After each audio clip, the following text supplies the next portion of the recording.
Um, Ronnie, thank you for joining us. Ronnie Irani, many of you will know as a former famous English cricketer who's best known for his time playing for Essex and one-day international cricket. A talented all-rounder, it tells me here. He gained cult status. Tells me here, I like that bit. Cult status during. A tremendous competitor, team player. You scored over 20,000 runs in professional cricket, and you also took over 650 wickets in your career. Over to you, Ronnie. Thank you so much for joining us this evening, and you've probably caught a little bit about why we're all here this evening as well. So I think a bit of fun and entertainment is probably just what we need now. I won't go that far. Fun and entertainment. I'll try my best, but first and foremost, I'd like to obviously. I guess one of a better phrase, just congratulate the guest speakers before me. I mean, I'm a former England cricketer that, you go through life and you have many obstacles to overcome, many challenges. And certainly the people that, I've heard before us with the challenges that they have, and also those that are, putting the helping hand out for those who certainly do the best to get through to the next stage and the next chapter of their lives, because I guess we're all a book and we're all full of chapters, and it's just incredible. But I guess before I really do bore people to death about my side of things and what I've been up to in life, I just want to thank obviously Clive and Alison Birdie, who've introduced me to this fantastic charity, which is amazing. And I know they're really fully behind it, and they've done a lot for it as well. So Clive and Alison, well done for introducing me to this wonderful group of individuals, and I mean that sincerely. So, like I say, I've not met a lot of you in person apart from Clive and Alison, obviously, but those of you listening to you tonight all the way through, it's been sort of on mute and on video from where I am from a work base, because I'm actually at another event that has raised charity money this evening for another cause, which is great. But sticking to where we're at and the Red Trouser event and bits and pieces. I would like to sincerely say, so I guess my history and background of what knowledge have I got regarding what the guest speakers have been talking about here. I guess one or two close friends of mine. I remember a 14-year-old good pal of mine. His father died of bowel cancer when he was 14.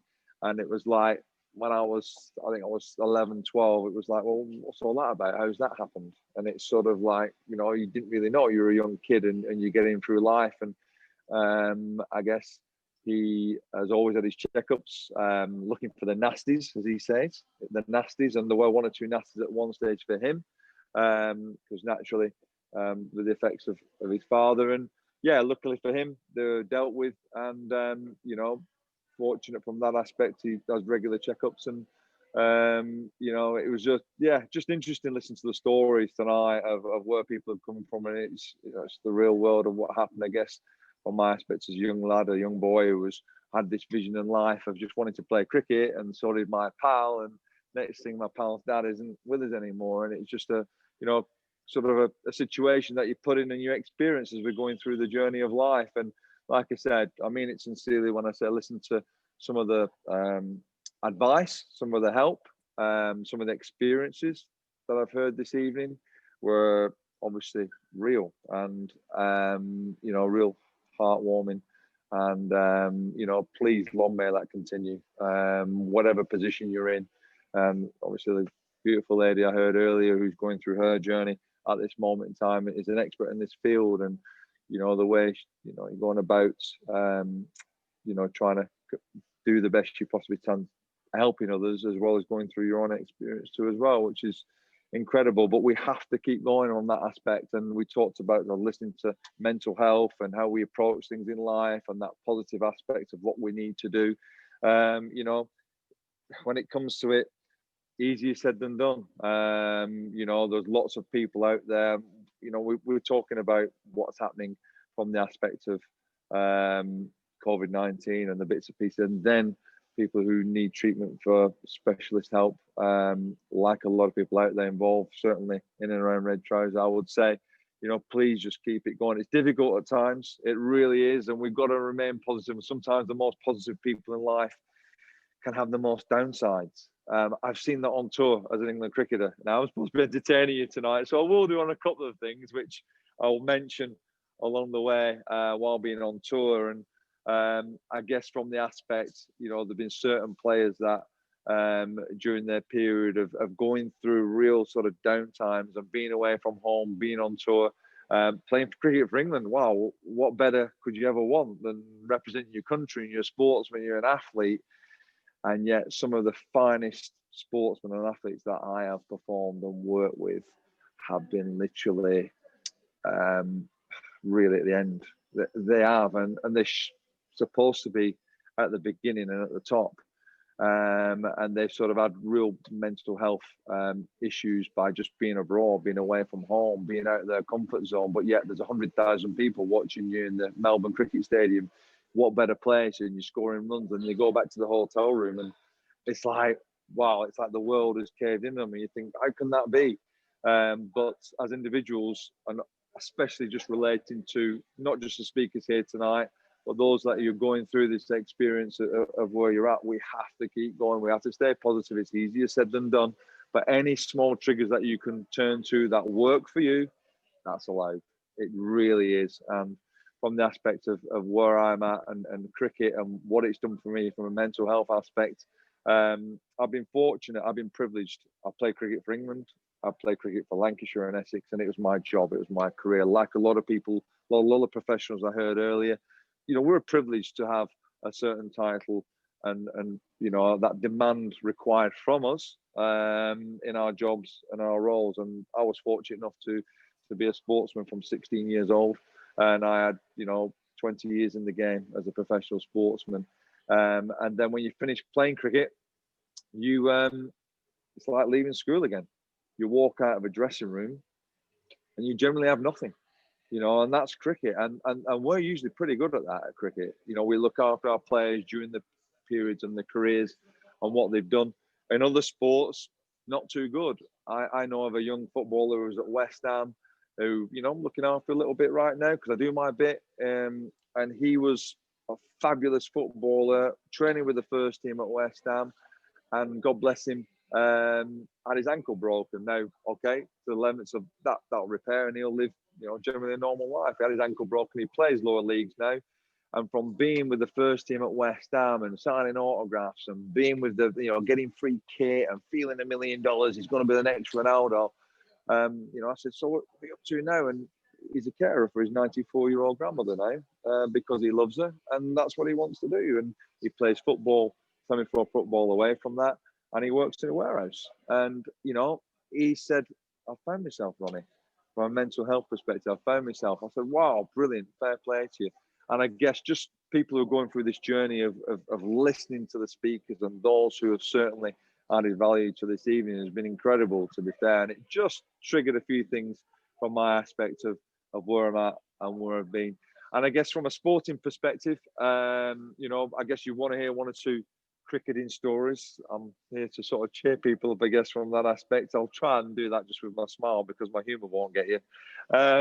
Just from the bit of cricket and what it's done for me. I mean, cricket is an amazing sport. All sports are great. Of course, yeah, it's about the people that play these sports. It's not really about the game. Well, of course it is. I'm biased towards cricket. Hey, hands up. But for me, all sport is great, but it's about the people that are playing those sports, whether they buy into and they're decent people. And also I love winning and losing. They say, what's the difference between the master and the beginner? Well, the master has failed more times than the beginner has ever tried. And that's what I try and get across my young players all the time. And that's how we sort of go about, the Essex Cricket Club and people that I'm involved with. So I think from the aspect of, and I'm not a master, by the way, I might have been, I'm not anymore, I'm just an old has-been. I am an has-been. It was reeling off some stats earlier. I'm not having that. I sounded better than what it made out there, to be fair. But yeah, from my aspect of, I've been lucky enough to take on some of the greatest players in the world. It seems quite a young group of people here when I'm looking at Caroline there and Suzanne. They're all youngsters compared to me. But and all the group of like on the frame here, like I said, just looking at you on the frame. I didn't think it was something off Crime Watch. I honestly didn't. I did believe, you know, they were decent people. But when I was looking around, I thought, man, these young people and some of the names that I played against in the game were kind of gods of the game. I made my debut as a 17-year-old kid against one of the greatest cricketers of all time. And some of the older guys who were similar to me and Clive would remember the name of the guy. My name is Sir Viv Richards. Vivian Richards, one of the greatest cricketers of all time. And I was a young kid from Bolton, Lancashire. Even though I'm an Essex boy now, as you can tell by the accent and the tie I'm wearing, I'm an Essex boy, adopted son of Essex. When you're adopted, sometimes you're a little bit loyal than your own kids, and those who have adopted will understand what I'm saying from that aspect. So I, you know, made my debut against Vivian Richards, who was a god in football in terms of Ronaldo, a Messi, a Pele. Vivian Richards was the main man. And I turned up to Old Trafford as a 17-year-old kid, and I thought, wow, this is it. This is what I want to do. I want to be, you know, an England cricketer one day. And at 17 years old, I walked onto the cricket pitch, and you know, there was a full house at Old Trafford, Lancashire versus Glamorgan. And Viv Richards was, he was getting on. He was 41 and he was retiring. Wow, 41. Is that such an old age? In sporting terms, I guess it is. So I turned up at the ground at Old Trafford and I got on the pitch itself. And I walked on the pitch at 17-year-old at Old Trafford. I got on the hard turf and I walked out there. And the great man himself, Vivian Richards, this god of cricket that I had a poster of in my wall. Yeah, don't worry, it was a poster of a cricketer on my wall. How boring is that? I mean, my mates usually had them. But I won't tell you what my mates had posters of on the wall. No, it was sports cars and things like that. And, you know, and I had Viv Richards on the wall on a poster. And I walked on the pitch. And who's walking towards me? Yes, this poster is now coming towards me. And I'm on the pitch with one of the greatest cricketers of all time. And I'm a little kid, 17-year-old from Bolton in Lancashire. And Viv Richards is walking towards me. So what do? As he's walking towards me, I think, I'll just duck out of the way. He won't know who I am. I'll clear off out of the way. It's Vivian Richards. I'm like, the ground just wants to open me up and swallow. So I just moved out of the way. I just walked away from him. And Viv Richards, as you may or may not know, I'll explain to you, it was a West Indian cricketer, right? West Indian, proper Caribbean, cool as you like. You know, this guy is like, you know, not just good looking, but he minces. He don't walk. Viv used to mince. Remember John Travolta through him? Was it Saturday Night Fever? He said, just mince. Well, that's what Viv Richards used to do. He just used to mince. And he's mincing towards me. I'm thinking, right, just get out of the way. Yeah, that's Viv Richards. That is about a bit of respect. I move out of the way. And he shouts over, he goes, hey, he goes, young man. Hey, young man. That was his West Indian accent. Sorry, apologies for that. I tried my best there. But so he said, hey, young man. And I looked up and I went, Sir Vivian Richards. He went, no, man, just call me Viv. I went, Sir Viv. He went, no, man, just call me Viv. I went, Viv. He went, you're Ronnie Irani. I looked up, I went, yeah. I said, yeah. He said, you're Ronnie Irani. I said, yes, Viv, I am. He says, you're making your debut today, young man. I said, yes, and he says, good luck today, boy, and good luck for the rest of your career. And this was the guy that had played umpteen one-day internationals for the West Indies, changed the game of cricket, arguably, the way he went about it. And he knew my name at 17 years old. And he knew I was making my debut at cricket against him. And I looked at him, I thought, oh my word, if I ever make it in the game and I see a young person, I'm a believer in youth. We all should believe in youth, right? Youth gets a bad name, of course it does, but guess what? Somehow did a lot of my age too as well. We're all getting a bad name too as well. So let's not categorize them. I believe in youth. I love youth. I want, because eventually, you know, that's the way it goes. So from that, so I'm looking at Viv Richards and thinking, wow, he knew my name. I'm making my debut against him. He's going to look after me today. When I bowl against him, wow, he's going to be really nice to me when I play against him today. He's not going to worry about it. Oh, I've got him just in my top pocket here. Vivian Richards, happy days. So anyway, we bat first against Glamorgan. Okay, we bat first against Glamorgan, and We lose a couple of quick wickets. I'm going to bat 5, so one more wicket, and I'm getting ready, a little bit nervous to make my debut. My mum and dad are in the crowd. You know, I'm thinking, oh, God, make my debut here. There's about 20,000 in the Old Trafford, so a decent crowd for a Sunday League game. So I'm making my debut, and I'm thinking, right, okay. Anyway, we'll lose a wicket. Now, I'm walking out to bat. Now, we have to remember, at Lancashire, at Old Trafford, we were very lucky. Because when I was at under 9s, I was 9-year-old. I played for Lancashire schoolboys under 9s. I played under 11s, under 13s, under 15s. And we actually played on the ground itself. We played on Old Trafford, which is amazing. So I was used to the area. I was used to the facilities. I knew the stewards, the groundsmen. From a young age, a 9-year-old, and then I was a pro. And I'm walking out to make my debut at Old Trafford. So you can imagine the emotion, the feeling. You're at home and you're walking out to sort of, I kind of make a name for yourself, one of the better phrase. So I walked out down the steps at Old Trafford thinking, right, come on, I want this. So as I walk down the steps at Old Trafford with your spikes on the concrete, you walk through the members, all the members stand up, 4,500 members all stand up, clapping you. Hairs in the back of your neck. I can feel that moment right now. I'm talking to weirdly enough. And it's colder than what it was then, even though it was in Lancashire, but it's always cold in Lancashire. But anyway, I walked out.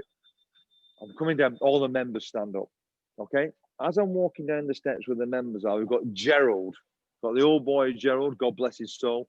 I'm walking towards the gate at Old Trafford, and Gerald is our gatekeeper. And Gerald's about to open the gate for me to walk onto the pitch and play and make my debut, batting number 5 for Lancashire against Vivian Richards, one of the greatest cricketers of all time. Wow, you couldn't get any better here. I'm building it up, but trust me, it felt like this. So as I'm walking out, I came down the steps. I looked at the wrought iron gate. I was heading Gerald, the gatekeeper, who knew me from under 9s, under 11s, under 13s, under 15s. I came down the steps. Gerald, I look at Gerald. He looked at me. I nodded him. I went, Gerald, he opens the gate for me. I walk through the gate, heading towards the pitch. Gerald looks at me. I look at him. He goes, good luck, Ronnie. I go, thank you, Gerald. He closes the gate. He went, see you in a minute. I said, you what? I said, in a minute? What's that? He's not supposed to see me in a minute. I've got a bat for 30 overs. What does he mean see me in a minute? Do you think I want to get a golden duck or what? So anyway, I goes onto the pitch and I'm walking behind and George just closes the day. Good old boy, to be fair. A bit of a sarcastic Lancastrian, as you can imagine. But I'm making my debut and I'm walking out. My chest is out. I'm walking on the pitch. My mum and dad are in the crowd. I got a pound from the school there. You know, I've got 3 complimentary tickets. You're not allowed them anymore. You've got to pay tax on complimentary tickets these days. It's mad, isn't it? The world's gone mad. How can you do that? But anyway, I'm walking out to that and I'm thinking, right, taking guard. And I thought, right, come on. I want this big time. This is me. Mum and dad in the crowd. Took guard. There was a guy called Steve Watkin. Those who follow cricket would have heard of him. Those who wouldn't. He got over 1,000 first last week. He's a bit of a legend in the game. Played a little bit of international cricket, but Steve Watkin was bowling for Vivian Richards' side, Glamorgan at the time. So Steve Watkin came up and he bowled this ball at me, right? My first ball in professional cricket. Mum and dad in the crowd, 20,000 people. Glamorgan were top. We were second. It was a massive game. Halfway through the season, I only got in because there was 5 or 6 injuries, but I was there to do a job and I wanted it. I wanted to prove myself. My chance had come. This ball come down. As it come in just outside the off stump, I saw it early, and as Geoffrey Boycott would say, I played it late. Now, this ball came in, and I knocked it into the offside. And at backward point, fielding at backward point was an old man, aged 41 years old, by the name of Sir Viv Richards. As I knocked it into the offside, right, I looked at him, I thought, 41 years old, a bit of a goblet, can't be moving him like he used to, you know what I mean? So I knocked it into the offside, and I looked down, and Neil Fairbrother was at the other end to me. So he was my left-hander. He was a great player, our captain, greatest one-day player ever, probably England has ever had, or one of them for sure. And I looked, I thought, get him on strike. I'm the young kid. He's the main man. I'll get him on strike. So I knocked it into the offside, and Viv Richards was throwing it back. I shouted to Neil Fairbrother. I said, Neil, easy one. Easy one. Come on, get off the strike. Get off the mark. I'm on naught. Easy one. And as it went to Vivian Richards, it actually hit a little, sort of, it bobbled. It sort of hit an old foothold on the pitch and it bobbled the ball and went from his right hand and was going to his left hand. I went, easy one, looking for 2. I'm thinking, I'll get back and face another ball here. So I've set off. Neil Fairbrother's come the other way. And as I've said on, Vivian Richards, age 41 years old, he came in, he picked this ball up one-handed, he knocked the stumps out of my end. I did not get halfway. Ronnie Irani run out for naught on debut. What an absolute nightmare. And as I crossed the other end, Vivian Richards circled me, typical West Indian, circled me, raising his hand. He had his old, wristbands on, or Caribbean wristbands, and he's circling me, and he shouted out, he goes, respect, respect. And I'm thinking, oh my God, what was I doing? Taking one of the greatest cricketers on at all time. What was I playing at there? What a nightmare. Right, come on. And I've walked back to the pavilion, run out for naught, first ball, thinking, blimey, what did I say to you earlier about the master and the beginner who's failed more times than the others and who's learnt most time? I'm thinking, oh no. So I've walked back to the pavilion thinking, why was I taking Vivian Richards on, one of the greatest cricketers, one of the greatest fielders of all time? Why was looking easy one, looking for two? Oh no, embarrassing. So anyway, I walked towards the pavilion. I've gone in there thinking, oh, and I've looked up. Gerald's looked at me. I've looked at him, and he's gone, told you, open the gate and let me in back into the dressing room. So I went into the dressing room. But as an all-rounder, you get 2 bites at the cherry. So my batting failed, but I've got a chance with the ball, right? 2 bites at the cherry. So we get 185 in 40 overs, which they get that in 20 overs. I don't the T20, but believe it or not, it was a good score back in the day. God, I'm sounding old now, aren't I? Back in the day, I'm getting old. But I didn't realise I was that great, to be honest. I'm going to have to get some of that Grecian 2000 on here. I'm struggling. But anyway, I'm not doing this video conferencing ever again. I'm done. Standing up at a dinner is all right in front of 300 people who are back at the room. But this conferencing, God, I'm looking old. But anyway, from that aspect, I thought, right, 2 bites. We've got 185, so it was a decent score. Neil Fairbrother, 83, not out. Brilliant, typical top one-day player. So we got a couple of quick, decent wickets, but they put on a decent stance. Hugh Morris, Steve James, and then there was a guy called Matthew Maynard, and Viv Richards is batting. The king is in, right? The king is in. One of the greatest batsmen of all time, one of the greatest cricketers of all time. Neil Fairbrother said to me, he says, you're on. He says, you're bowling the bottom end. I went, like Viv Richards, I'm 17-year-old, just got no, right? No, but I want this. I want to prove it. I want to prove my point. I really am. I'm going to go at it. I really want it. Come on, mum and dad's in the crowd, mate, from school. So anyway, he says, you're on bottom end. I said, well, no problem. I replaced, those of you who follow cricket will realise the next name I'm going to mention is another god of the game, but he was on my team and he was a teammate and he was awesome. He was awesome. I loved him then and I love him now. And that's a guy by the name of Wasim Akram, right? Now, Wasim Akram, those of you who don't follow cricket, if I said Ronaldo and Messi together in one, that's Wasim Akram for you. That's how good he was. And Viv Richards as well. They were both awesome. At that level, you get to a certain level and they're awesome, right? Well, Wasim was my teammate and I loved him because he was my teammate and, you know, he could back you up and support you. And Neil Fairbrother said, you're on. I replaced Wasim Akram from the Warwick Road end. How can a young upstart from Bolton replace Wasim Akram? But I did. I got the ball from Wasim Akram. And I looked at the ball, and those of you may remember the sandpaper incident when it comes to the Australians of the big hoo-ha. Oh, wow. Listen to some of those speakers earlier. Maybe we should, tap into certain associations of cricket. You know, there are worse things or more challenges in life than a ball and maybe, having a bit of sandpaper in his hand. It's not good. It's not right. Not part of the game. We've got to be honest and true. But, there's certain things in life. You've got a little bit of correction and say, come on, all right, not good, but move on. So Wasim Akram, I got all this ball from Wasim Akram. I looked at it, I thought, ooh, wow. One side of it. Now, how Wasim maybe used to get that cheese grater in his pocket, I've no idea. But I looked at the ball and I thought, oh my word. Now, it's called reverse swing. And what happens is, when you shine, people know, and even those who don't follow cricket, you shine a cricket ball, right? Why do you shine a cricket ball? You shine it because that surface becomes smooth. But when it becomes smooth, like when you're buffing something down, it becomes lighter. Simple science. There's some intelligent people on this call, so I know this. What you've worked out is when you buff a ball or when you buff anything, it becomes slightly lighter. So when you buff a cricket ball, strangely enough, not just cuts the air because it's smoother, but it's lighter. So the heavy side, when it comes to it, will pull it away. And the shiny side, which is lighter, that side will then pull away and swing and go one direction, whichever way you turn the ball. But when you put the cheese grater on what is supposedly the heavy side, What happens? That is the lighter side, and it's called reverse swing. Wow, what a brilliant science. Us cricketers are genius, aren't we? Yeah, whatever. So from that aspect, I've got hold of this ball, and I'm thinking, wow, what's all this about? And I'm like thinking, blimey, this is going to swing and up. And Wasim Akram is a bit often he's saying to me, oh, Ronnie, ball swing, ball swing. And I'm thinking, wow, God, this is going to be great. I've got Matthew May and I've been Richards. What does it mean, ball swing? I don't get this. I've never seen this before. I get on, I'm looking at it thinking, so I held it out for an outswinger. Okay, I'll do this shape for you for those who, like I said, don't follow cricket maybe. So I held it out for an outswinger. But as I held it out for an outswinger and the batsman was looking to play it that way, what happened? It went the other way. I'll do it from this angle a little bit. So outswinger here, and then it went that way. So instead of leaving the batsman to go past him, what happens? The ball triggered in and was like an absolute exorcist coming in to hit the stumps. And I'm like, how's that happened? Genius, genius. So I've come in and I've let this thing go. Anyway, Matthew Maynard on the pads and a couple of things, and Lancashire supporters going, God, this Ronnie Irani's a good baller, isn't he? He's a genius. So I'm looking at the ball thinking, and once him looking, I say, yeah, ball swing. And it really was swinging. So I've come in and I'm letting this ball, and the Lancashire fans are going, God. Anyway, Matthew Maynard gets a single. Last ball, the over. Who's facing?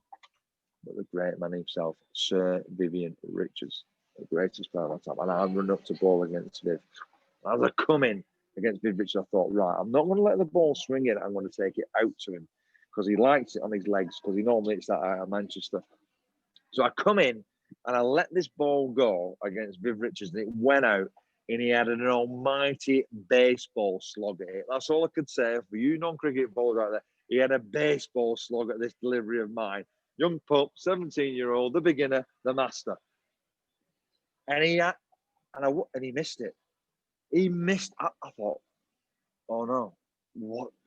I can't believe it. I've come down and I'm looking. I'm now eyeballing one of the greatest players of all time. I was like looking at my poster in my bedroom. I'm looking at Vivian Richards. I'm eyeballing him thinking, he's just missed it. What do I do now? And I'm thinking, right, impose yourself on the opposition. If you believe you can achieve all the psyche and all the training I've had since I was 12 years old, back yourself. Doesn't matter who it is. No man mountain is too big for you to climb. Keep going at it. And it's like, oh no, all this is going from my head. I'm looking at him and I said to him, hey, Viv, Sir Viv, Mr. Richards. Yeah, man. I says, what were you doing trying to baseball shot that ball at Manchester? What's all that about? I thought you liked me earlier. You said, young man, you're making my debut. And what's all this, bro? What's going on? And he's looking at me. I'm thinking, this isn't going down too well. This is not going. Imagine you're in a senior moment when you're a young junior in an office and you're like saying stuff that the senior partner is looking at you going, who are you? And I'm thinking, I've got this horribly wrong. And I'm looking at Viv Richards. I'm thinking, right, where do I go from here? What do I do from here? Anyway, the umpire was the one and only Mr. Dickie Bird. Those of you who follow cricket would have heard of Dickie Bird. And I'm looking at Viv Richards, and it's the end of the over. He's tried to baseball me out of Old Trafford. And guess what? It's a dot ball. I beat him. The Lancashire crowd are clapping me, they're cheering me. Oh, what ball, Ronnie? And I'm looking at the ball, and Wasim Akram's going, yeah, ball swing. And I'm thinking, it's not doing me. It's to do with the ball. I'm like thinking, I've got away with this. Anyway, Dickie Bird shouts over. He goes, over. Now, those of you who don't know cricket, Dickie Bird is a very, very, what do I say? Not dour Yorkshireman, because I've tried to fun, but his tone is dour. Let's maybe say that without being rude. I can get away with that when I think Paul, can't I? So from that aspect, he goes, over. And I turn around, and Dickie Bird's got me jumpers. And he goes, I goes, oh, Dickie, he goes, no, laddie. No, laddie. No. He says, that's Vivian Richards, that is. Yeah. Are you speaking to him like that, young man? He's going to kill you. I'm thinking, oh no, what have I said here? Anyway, I said, don't worry, Dickie, give me jumpers. I got my jumpers off Dickie Bird. As I'm walking towards fine leg, I could just hear the great man behind me. Those of you who know Vivian Richards as a cricketer, he used to chew gum like it was an enemy. He was chewing, and I could hear his chewing gum behind me. And I'm walking away to go to fine leg. I'm getting my jumpers on. and it's end of the over, and the Lancashire crowd are clapping me, and they're like, just bought a great over because of Wateem's genius, not mine, remember? Well, don't let anybody know. But then I'm just like, so I'm walking towards, and I can hear Viv behind me thinking, oh no, I've upset him. He's chewing his gum, and then he used to tap the top of his bat, right? Where the bat rubber is, it used to,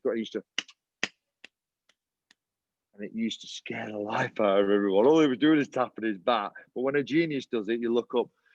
I'm thinking, oh my God, that's good. And I can hear it. And then he shouts out, doesn't he? And I'm gone. I've passed Dickie Bird. I'm heading towards the final leg area, right? I'm walking. I'm now 10, 15, 20 yards, and I'm walking. I'm off. And he's following me.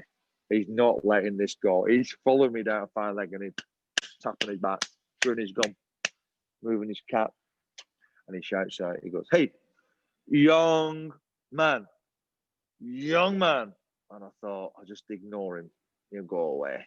So I carried on walking. I'm heading towards fine leg, and two of my pals are in the crowd, right? I've got complimentary tickets for. Two of my pals are in the crowd. I've looked down at the Warwick Road end, and one of my mates has stood up, and I'm looking at him thinking, what's he doing standing up? And I could just hear Viv behind me. He says, hey, young man. And I thought, oh no, what a nightmare. Sledging. Vivian Richards, I'm 17-year-old. What am I doing? He's now going to tear me apart. I'm walking down a fine leg. And my mate from school, right, 17 years old, who's at our sixth form college, has shouted out, Ronnie, Vivian Richards is behind you, Ronnie. And I'm like, sit down. And now there's about 50, 60 fans stood up in the crowd, and they're swaying like MFI wardrobes. And I'm thinking, oh my God, I've had a nightmare here. Going, Ronnie, and Viv's going, young man. And I thought, do you know what? Just turn around, and I'll say, take the rollicking on the chin. I'll say that for this video. I thought, take the rollicking on the chin and move on and put it down to the master and the beginner saying, as I said at the start. Anyway, I turned around and I looked at Vivian Richards, and I said to him politely, I went, well, I've took him on, but he don't like it. I said, yes, Viv. He said, young man. I said, yes, Viv. He said, you'll go far in the game. Well, even the great Vivian Richards can get it wrong sometimes, can't he? But other than that, it was superb. It was amazing. It really was. I'll go far in the game. I'm thinking, he's going to let me have it here. Next over, I bowled against him. He blocked a maiden in one-day cricket as if to say, I'm not going to let you get me out. He blocked it, and he showed respect to me because I was challenging him. And after the game, they actually won the game quite easily in the end because Viv got 40 odd and saw it home. And after the game, I went into the dressing room, and one or two senior players, so, seniority, we know what seniority means out there, right? So I'm a 17-year-old, whatever office or group or business, you understand, old school a bit. We don't allow it anymore, thank God, because it doesn't make it right. But it kind of made me the person who I was, to be honest, in the end. But seniority-wise, I went into the dressing room, and I got a bit of a hard time for one or two senior players. Said, hey, don't you speak to Vivian Richards like that. You should need to show you more respect, young man. I said, well, I didn't disrespect her. I was just challenging him. And I thought, oh, here we go. So I put my blazer and tie on, and I thought, I'm just going to go home. And I'm heading home, and now captain said, hey, where are you going? I said, oh, I'm just going to go home, He said, no. He says, come on, in the committee room, see the chairman. I said, what for the run? No, we all go in the committee room, and we have a drink after the game. Come and see the chairman. So I went into the committee room. As I walked in the committee room, I had blazer and tie on. Who's the first person I bumped into just at the bar? Sir Vivian Richards. And I just wanted to die. I was like, please, just a hole, dig him in the hole and just drop me in it. So I look up at him, and straight away he went, hey, young man. I goes, oh, hi, Viv, hi, yeah. Listen, I'm really sorry about out there and the words we had. And he said, no, man. He said, sorry. He said, well, one or two senior players. He said, no. Don't worry about them. He says, hey, come here. What do you want to drink? I said, well, just a Diet Coke. No, have a rum and coke. Oh, rum and coke. Right, I never had one of them before. Okay, rum and coke. Right, okay, so my first choice of rum and coke. 4 rum and cokes later, Vivian Richards, I'm saying, Viv, yeah, I'm gonna have to, go now. And he says, yeah. I said, why? He says, well done today, challenging the senior players, making it a big push. Always do that. He said, but always be the first to have a drink in the bar with the opposition whenever you've made that effort to challenge them on the field. Always be the first to shake hands off the field, because that's what sport's about. We want to compete, we want to be winners, but also we want to be top people when it comes to it. I said, yeah, but I got a bit of stick from the street. He said, you know, then he said, go hard on the game and go hard off the game. 4 rum and cokes later, at 17 years old, I said, I'm gonna have to go now, Viv. He says, you going? He says, we're just getting started. No, he says, why you have to go? I says, because my mum and dad's waiting for me downstairs to take me home. He said, well, you are a young man, aren't you? You are a young man, and that was it. The rest is history. So I was fortunate. I was lucky. I played against a great cricketer, and from that aspect, yeah, we are what we are, and you know, you end up being who you are from the people and the experiences you're around, and whether it's like the great speakers that we had earlier, to you know, great cricketers, great sportsmen. When it comes to it, we are where we are. We enjoy the experiences, and we certainly use them and hopefully put them in good stead for those that take us and our place in the future. So I hope you enjoyed that little story. I'm getting a little bit of pressure here. 1 minute, here we go. Oh. Oh God, a charity event. Where are you tonight, Ronnie? Where are you tonight? I'm up in St Paul's. I've made the journey into London. There's a wonderful charity that we supported, and it's sort of, as you know, you guys come on board with Clive and Alison, who are fantastic people. And I said, yeah, no worries, I'll help out. I'll try and lighten the mood a little bit, tell a story of me making a debut. I've got another 200 stories, but we just haven't got the time, you know. But from the aspect another time, Ronnie. It's been great and very poignant as well, actually. You know, and your opening bit, you know, and actually the story that you've got on there go many of us, I guess, as young apprentices, perhaps I can use that word. Yeah, absolutely, definitely, yeah. I'm a little bit older than you, but I certainly made some faux pas in my first. My mum decided I should be an accountant, and I didn't like it. I didn't like Clive and Alison. There you go. So thank God Clive loves doing it.